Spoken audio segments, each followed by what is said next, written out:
والصلاة والسلام على رسول الله رب اشرح لي صدري ويسر لي أمري واحلل عقدة من لساني يفقه قولي أعوذ بالله من الشيطان الرجيم وإنك لعلى خلق عظيم۔ اللہ رب العزت نے ہم سب کو اپنی عبادت کے لیے پیدا کیا۔ سورہ زاریات آیہ کریمہ نمبر 56، وما خلقت الجن والانس الا لیعبدون، ہم نے جن و انس کو اپنی عبادت کے لیے پیدا کیا۔ عبادت کے اندر دو چیزیں شامل ہیں، ایک ہمارا تعلق اللہ رب العزت کے ساتھ ہے جس کو ہم توحید، نماز، روزہ، حج اور زکوٰۃ سے تعبیر کرتے ہیں، اور دوسرا تعلق ہمارا لوگوں کے ساتھ ہے۔ دین اسلام نے لوگوں کے ساتھ ہمارے تعلق کو بھی عبادت قرار دیا، اور اس کو ہم نام دیتے ہیں اخلاق کا۔ جہاں پر شریعت نے اللہ رب العزت کی بندگی کے اوپر زور دیا ہے کہ ہم اللہ رب العزت کے ساتھ اپنے تعلق کو مضبوط کریں، وہیں پر شریعت نے ہمارے اوپر لوگوں کے ساتھ اپنے تعلقات کو اچھا بنانے کا بھی ہمیں حکم دیا ہے۔ قرآن مجید سورہ قلم آیہ کریمہ نمبر 4 میں اللہ رب العزت فرماتے ہیں کہ رسول اللہ صلی اللہ علیہ وسلم تمام انسانوں میں سب سے عمدہ بلند اخلاق کے حامل تھے۔ اور امام مسلم سیدنا انس رضی اللہ تعالی عنہ سے نریٹ کرتے ہیں، وہ فرماتے ہیں کان رسول اللہ صلی اللہ علیہ وسلم احسن الناس خلقا، کہ میں نے اپنی زندگی کے اندر جتنے بھی لوگوں کو ملا یا دیکھا، ان تمام کے اندر سب سے اچھا اخلاق اگر میں نے کسی کا پایا تو وہ رسول اللہ صلی اللہ علیہ وسلم کا تھا۔ تو نبی علیہ الصلوۃ والتسلیم کی ذات جہاں پر ہمارے لیے ایک آئیڈیل اور نمونہ ہے کہ اللہ رب العزت فرماتے لقد کان لکم فی رسول اللہ اسوۃ حسنہ، کہ ہم نے پروفٹ صلی اللہ علیہ وسلم کو تمام لوگوں کے لیے ایک بہترین آئیڈیل اور نمونہ بنا کر بھیجا ہے۔ تو آپ علیہ الصلوۃ والتسلیم کی عبادات، اللہ رب العزت کے ساتھ جو تعلق ہے، وہ بھی ہمارے لیے ایسا عمدہ نمونہ ہے کہ ہم اس کو فالو کریں، اور اس کے ساتھ ساتھ جو لوگوں کے ساتھ آپ علیہ الصلوۃ والتسلیم کے معاملات تھے،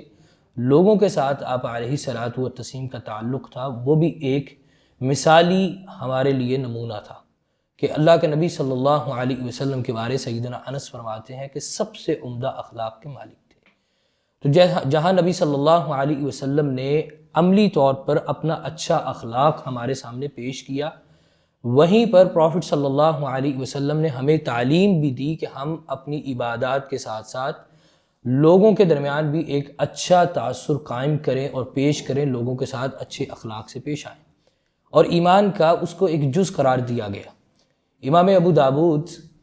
سیدنا ابو ہریرہ رضی اللہ تعالیٰ عنہ سے نریٹ کرتے ہیں، پروفٹ صلی اللہ علیہ وسلم نے فرمایا اکمل المؤمنین ایمانا احسنہم خلقا، کہ مومنوں کے اندر کامل ترین ایمان، ہم سب الحمدللہ مومن ہیں،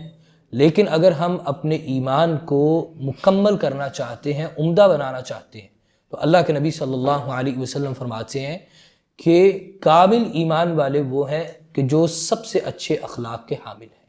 کہ اللہ رب العزت کے ساتھ ان کا معاملہ جہاں پر بہت اچھا ہے کہ نماز، روزہ، زکوٰۃ، حج، اسی طریقے سے تہجد، قیام اللیل، نفلی صدقہ خیرات، اس کے اندر خشوع، تقوی، وہیں پر لوگوں کے ساتھ ان کا جب معاملہ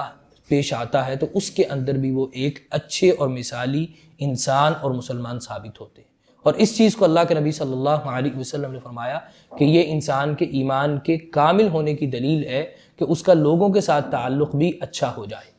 اور اسی طریقے سے امام ترمذی سیدنا ابو درداء رضی اللہ تعالیٰ عنہ سے نریٹ کرتے ہیں، پروفٹ صلی اللہ علیہ وسلم نے فرمایا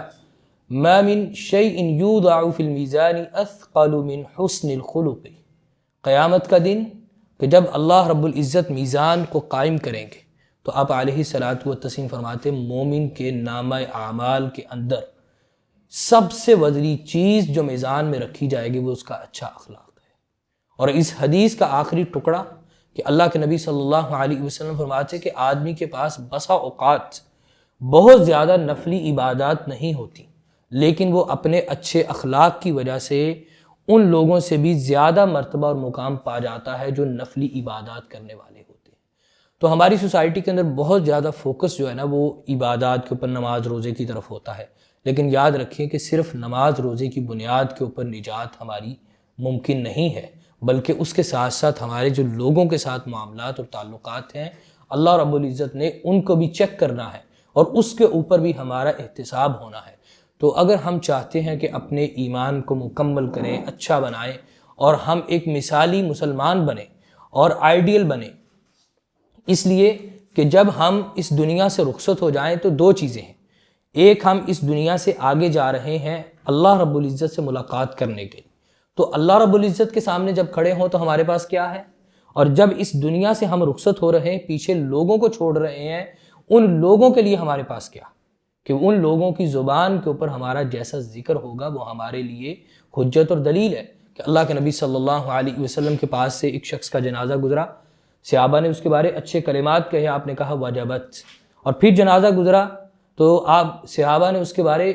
جو ہے اس کا اچھا ذکر نہیں کیا، تو آپ نے فرمایا وجبت۔ تو آپ علیہ الصلوۃ والتسلیم سے پوچھا کہ میتیں دو تھیں، دونوں کے بارے تذکرہ مختلف تھا، لیکن آپ نے ایک ہی بات ارشاد فرمائی،